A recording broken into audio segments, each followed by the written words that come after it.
C'était en août ou en juillet de je ne sais plus quelle année, donc il y a très longtemps, il y a peut-être plus de 10 ans en arrière. Euh, J'avais vraiment envie de faire de la chute libre. J'étais vraiment à fond, quoi. J'en parlais à un pote et je lui dis oui, je vais faire de la chute libre et tout ça, je vais suivre une formation. Et lui il me disait qu'il y a pareil, à peu près une semaine en arrière, il s'était renseigné et qu'il voulait faire ça aussi. Et il me dit, ben, on n'a qu'à le faire ensemble, tous ensemble. Je lui dis, comment ça?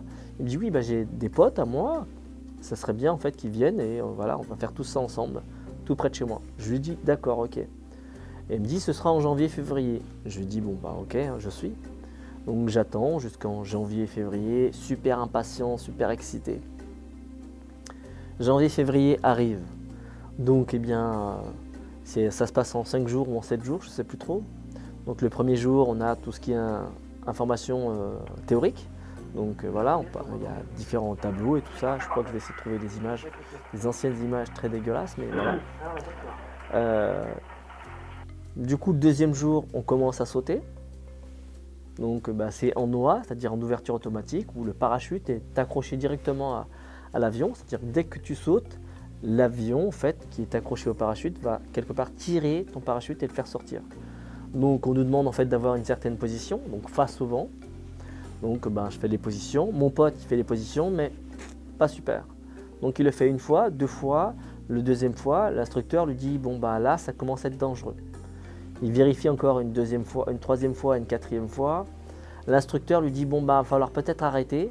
Et il essaie une cinquième fois et il lui dit bon c'est bon, on arrête, c'est trop dangereux. Le parachute en fait il risquerait de s'enrouler autour de toi, donc voilà, tu vas t'arrêter ici. Mon pote vraiment dégoûté.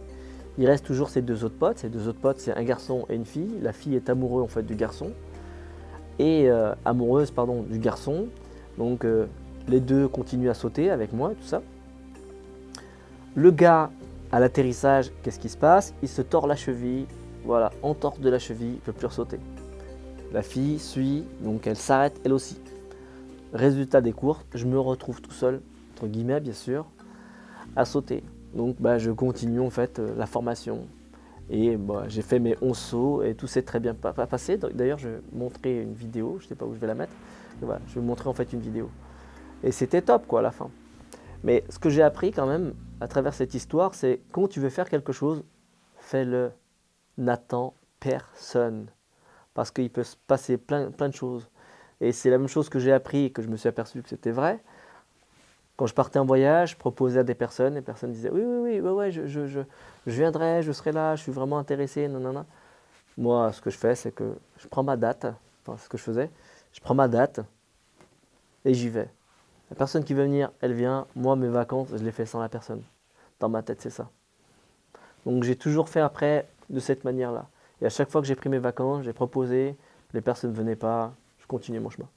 Donc voilà, quand tu veux faire quelque chose, fais-le, n'attends personne.